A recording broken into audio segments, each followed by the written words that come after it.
Hello everyone, my name is Ryan. I have decided to start creating some videos for Spirit Island in order to help players increase their skills and be able to get to higher level adversaries. So with this series, I am looking not necessarily to teach you exactly every little detail of this specific spirit in this specific game, but instead I hope to talk about the more general skills and the more broad decision making that I think about in order to do what I'm going to do. So we're going to be getting started with Lightning Swift Strike. We're playing against Prussia 3. So I'm coming in with the expectation that players already have a sense of how to play the game, and I don't need to explain a lot of basic mechanics, but instead we're going to be focusing on why I'm doing what I'm doing with the hope that this will help you regardless of the specific game or regardless of the specific situation that you are in. The basic opening for Lightning Swift Strike that basically everyone likes to do is to go growth 2, going double top, then double bottom before playing out your hand. From there, we're probably just going to be reclaiming every single turn unless something cool happens. So we're just going to skip right ahead to that.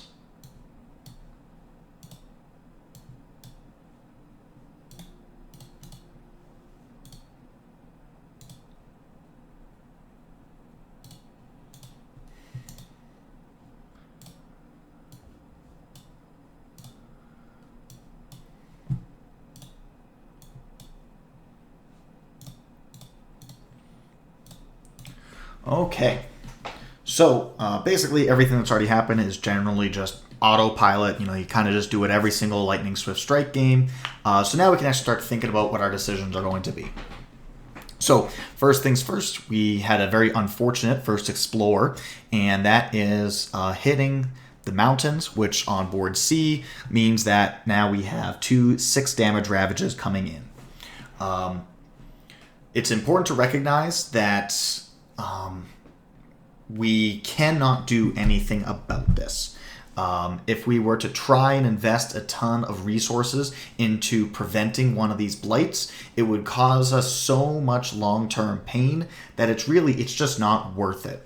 So, for example, what if on turn 1 I went top, had my 2 energy, then played Shatter Homesteads in order to, for example, if I targeted this land here, kill the town, then it would be just an explorer, who would build another town.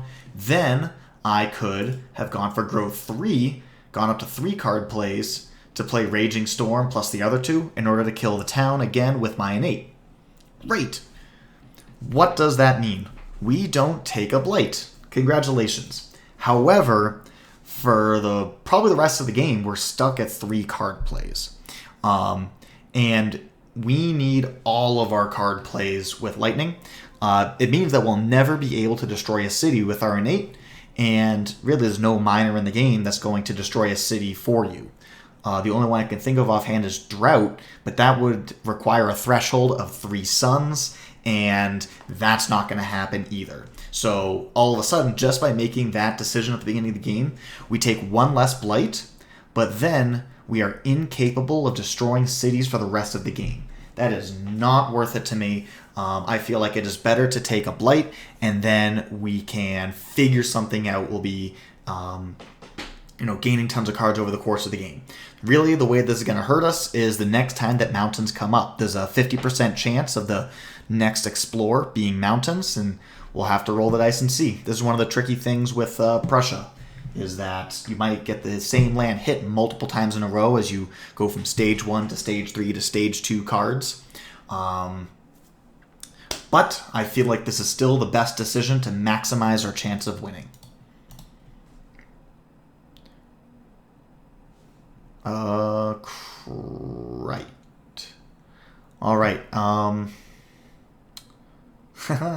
right, so I misclicked, and I accidentally clicked through the fast phase, and now that we've seen the event, we can't go back.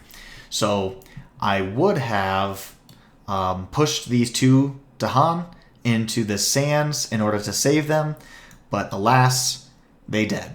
So we're going to have to move on, and we're just going to have to deal with it. But we got Years of Little Rain, which is a fantastic event. Generally, we don't want to take the top one. We don't want to take the extra blight. We're already taking 2 blights as is. And we happen to have Raging Storm, which provides water, and we're probably never going to play it. It's very overcosted for what it does, so I have no problem forgetting it.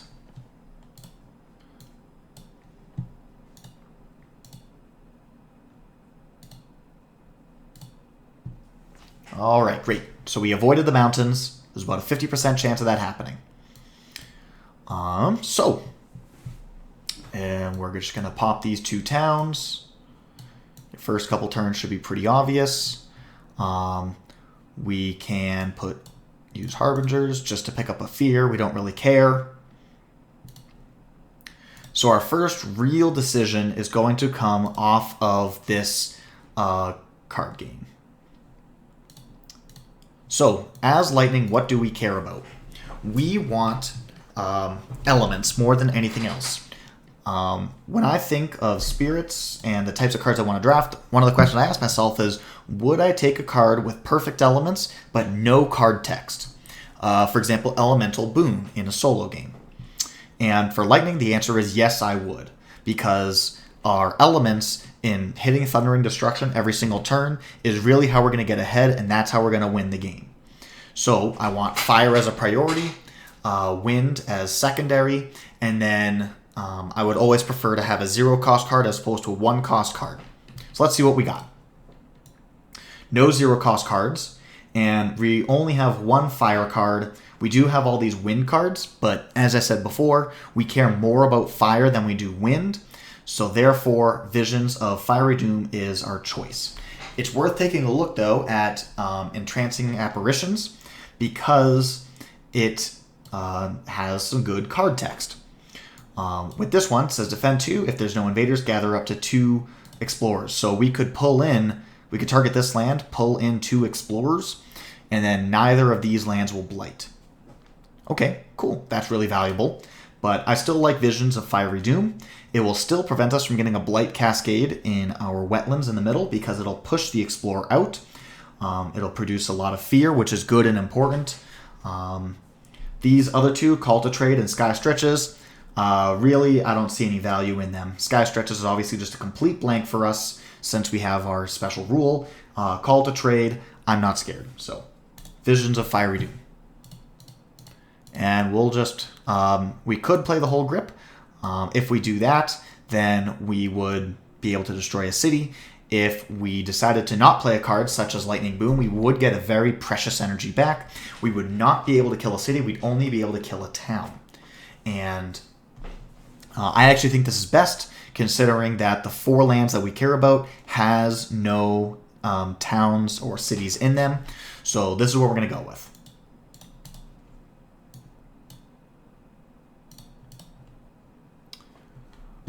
We can hold on to everything else. In general, playing cards slow is better than playing them fast. With Lightning Swift Strike, you might think, all right, I can do everything fast. That is so much better. But trust me when I say that playing cards slow is basically always better than playing them fast. With Lightning, we have the option of doing both. So if we ever find ourselves in one of those oh shit type situations, we can, bail ourselves out of it. But until we have to, let's not.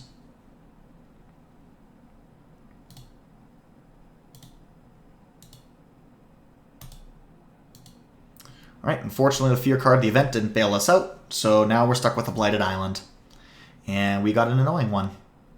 Thankfully, we got a free presence to sacrifice, but otherwise, we've only got a few turns before this game gets really hard. All right.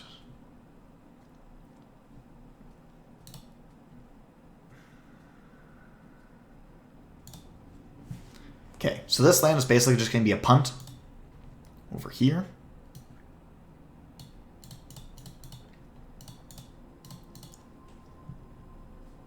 Okay, fear.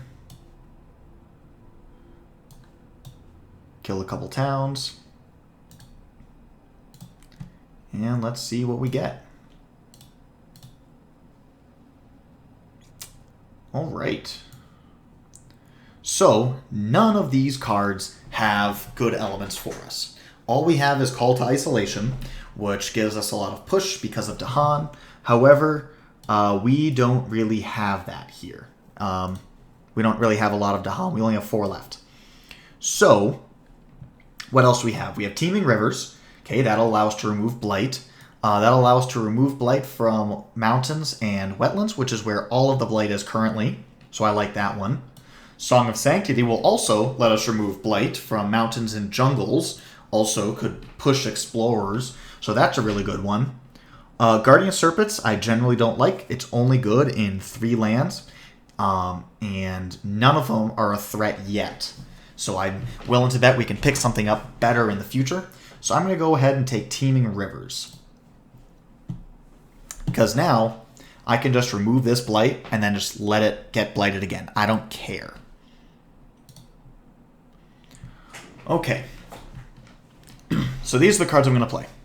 Now, we have one basic decision, right? Do we want to play Lightning's Boon or do we want to play Shatter Homesteads? That's really the only decision we have to make here. So the advantage of playing Lightning's Boon is that we get to save 1 energy. That 1 energy is the difference of killing a town and creating an extra fear. So this is actually a pretty difficult one for me to do. After thinking about it for a little bit, I think the energy is more important. So my goal is to be able to destroy everything in this Sands before the next Ravage happens. So my plan is to Visions of Fiery Doom this High Sands twice.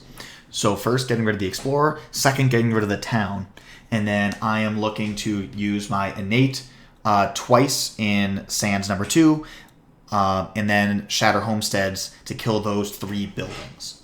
So by saving the energy now, I make it more likely that I'll be able to do the 2nd level Thundering Destruction next turn. In addition, I'm going to be pushing the Explorer into the wetlands because it's already solved, right? The marginal difference of having 2 Explorers versus 3 Explorers into the high wetlands, there's really nothing. It doesn't really matter at all.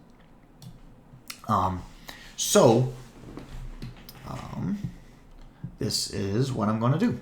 So we can, we don't have to kill the town now. We're not going to get another fear card.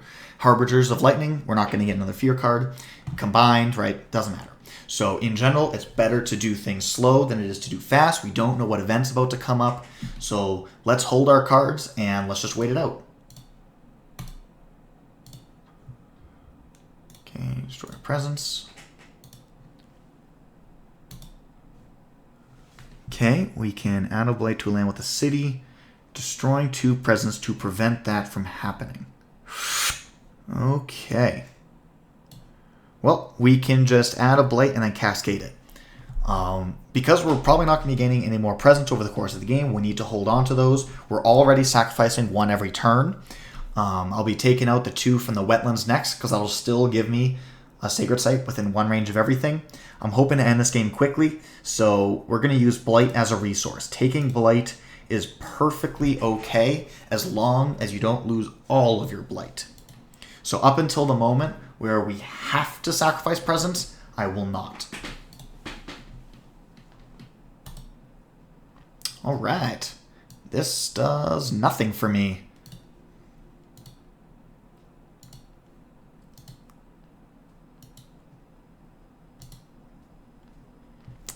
Okay, so we have to add a town. So I don't want to add the town to either of the jungles, obviously. So we're just going to go right here in the wetlands. All right, great. So the pushing the Dahan is pretty inconsequential. I'm going to push this right into the middle so we have more options in the future in case it matters in the future. And then we're going to stick with our game plan. So you'll notice that last turn I was talking about my decisions, knowing that I can predict what's going to happen. Prussia is a very predictable adversary. There's not a lot of things that it can do. It's basically just playing normal Spirit Island, except just a touch faster because we moved a couple invader cards. So that's why I want to start with this first, specifically with this Spirit, because I feel like it has a narrower decision tree, less things to be focused on and to be worried about. All right, once again, we just keep on getting these unfortunate off-element minor gains. So, normally I'd want the fire, normally I'd want the wind. Don't got the fire. Wind would be nice to pick up, but once again, that's way less important. So, what do we have here?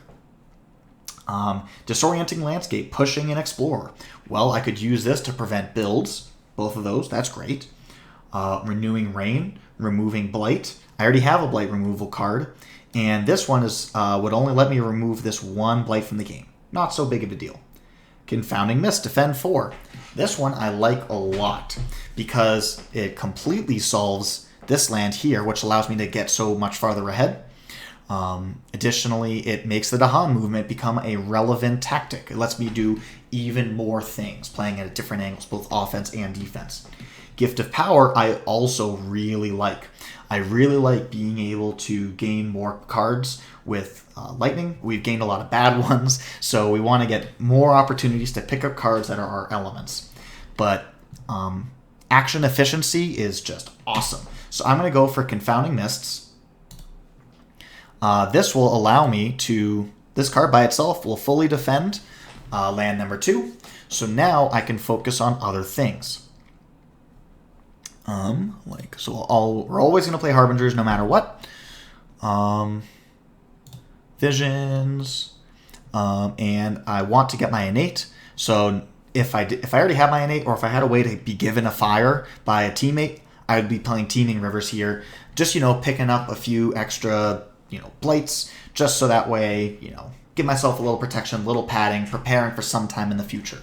But instead, I'm going to take Shatter Homesteads, and we're going to focus on winning. Okay. It's better to kill the town here than it is to push it, because instead I want to push with Visions of Fiery Doom. There's already enough buildings here to kill in order to win the game, so I'm not concerned about that. So we will push this guy out right here, and I'm going to hold the rest of my cards because we don't need to play stuff, so I'm just not going to. This could be a problem if we had some kind of event where invaders deal extra damage, because we're teetering on the edge with this defend. So it's a calculated risk that I'm choosing to take. If you want to play safer, you could have used Shatter Homesteads on land number 2, but I'm trying to play this game aggressively. I want to get ahead of the invaders.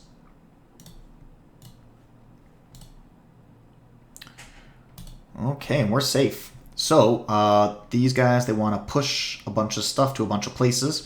If I were to choose land number 8, then I would be blighting and losing a presence in Sand 6, and then that would make me lose my Sacred Site. That's just too expensive. It's not worthwhile.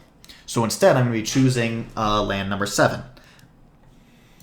So I'll put just an Explorer into here, and then going as follows. From a land with blight to a land without blight. Okay. So I will push this way.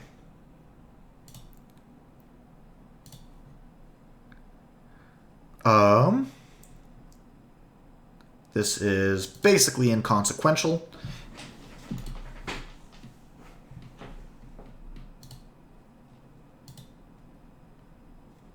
Actually, holy shit. That mattered a lot. That mattered a lot. Oh my gosh. All right.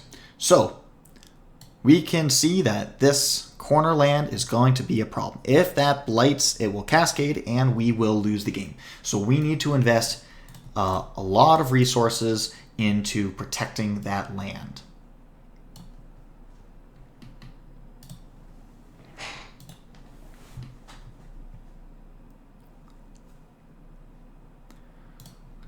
So when we take our power card, since this next Ravage is basically free, all we have to kill is a single town and we're good.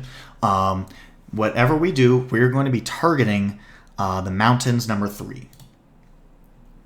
And this is fantastic. Purifying Flame is finally a great card that has our elements. It actually is also blight removal. So we could remove a blight now and remove a blight in the fast phase of the next turn. So that way we could just let it blight, and that's just an option for us now, and we would be safe from a blight cascade type situation. The way that I see it, we are in a fantastic position, and the way that we're most realistically going to lose is from blight. So blight removal in general is a lot better. It covers our butt a little bit, but perfect elements, I was going to be picking it even if it was blank text. All right. The only unfortunate thing is that now everything costs energy, so we're not going to be able to play all of our cards every single turn like we'd hope. Visions of Fiery Doom I do like, though. It's a 2 fear-producing card. Our goal is to produce as much fear as possible. If we just remove these 2 cities, then we'll win the game. We're only 1 fear card away, right? And so the 4 fear produced by the 2 cities would already be enough for us to win. That's all that I'm trying to do now. Is kill 2 cities, win the game.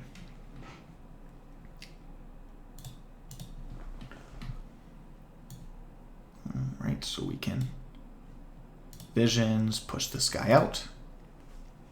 So in general, we want to play things slow instead of playing things fast whenever we can. So I could stop right now, and it's just 2 single explorers ravaging because one of the guys here is strifed. We should be fine. But it's always worth considering. What if we were to keep pushing? Okay, we have the means to destroy a city, remove a blight, produce a fear, push them to Dahan. We could gain another fear card, and if we do, we will be at terror level 3.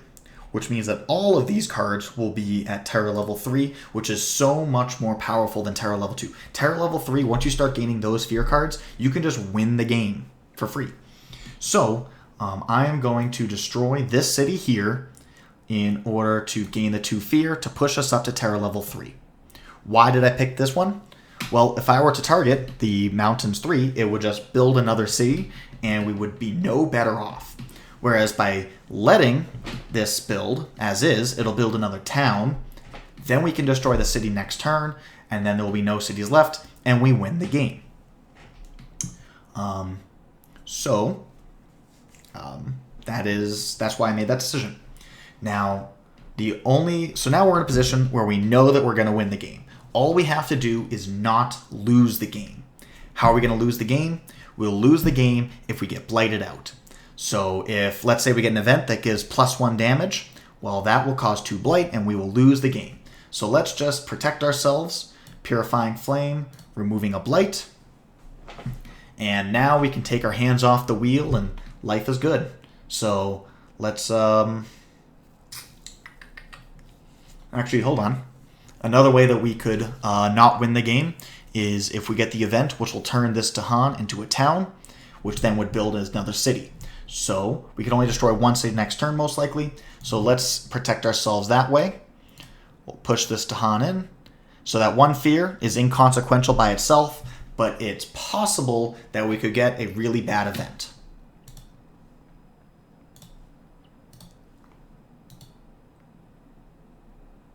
Okay, we didn't get that. It's actually a Terror Level 1 or 2 event. I didn't know that. I don't keep things memorized like that, so I don't have every event card memorized. I don't have every fear card memorized. I didn't even realize that it was not possible to get this card because of the Terror Level 3. But it's a thing that I'm aware of, and so I might as well protect myself from it. So we were playing this out. Okay. And choose a land with 2 Dahan and at least 2 buildings. Each Dahan destroys a building and add a blight. So this will win us the game. It will give us a blight and a cascade. So if I had not removed the blight, it would have been a sacrifice victory, which some people feel like it might not be a legitimate victory. Personally, I don't care. I'll just play the game till we win one way or another. But if that's something you care about, think about those kinds of marginal gains. There's no cities on the island. That's the game. So I hope that this was a useful video for you. This is my first shot at making one of these videos. I want to create a couple videos to help you feel like you can improve. I hope I can explain my decision making well. If you have any questions, please leave it in the comments so I can fill you in on why I did a certain thing, or ways that we could change the play, or things that we can avoid. The big thing with moving up in the difficulty is that there is more opportunities for things to go wrong. And so you want to be able to justify your decisions more clearly and think through your plays, not just what's happening this turn, what's happening next turn, or several turns down the line. So I think the big play in this game that did that was looking at this Sands 2, when there was a city, 2 towns, and a disease. So I saw what was going on that turn, seeing that I was going to not build because of the disease, but then planning my game and my energy around being able to kill that city and both of those towns, leaving nothing behind. I believe that that was the best example of being able to plan ahead and execute your game plan and adjust it over the course of the game. So anyways, thank you guys very much, and I'll be back with another one soon.